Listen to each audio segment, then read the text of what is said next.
Magandang araw sa inyong lahat. Narito ang ating latest update kay Senator Amy Marcos na kung saan nadulas si Senator Amy Marcos sa impeachment laban kay BP Sara Duterte na umano'y ganito kalaki ang halaga para sa impeachment na pinaghandaan sa ngayon ng Kongreso. Narito ang pahayag, ang isa sa nakakagulat. Panoorin natin ang full video. Ako naman si Kunder TV. Nga, di ba? Saktong-sakto.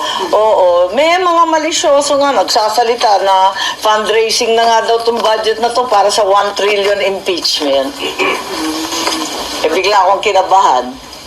So, ano ibig sabihin doon? Ha? Itong budget gagamitin for the impeachment? 1 trillion daw ang inaasam-asam na lilikumin eh. Para? Ewan ko. Alam mo, ang daming marites, hindi ko alam. Totally without basis, but it's been marites. So,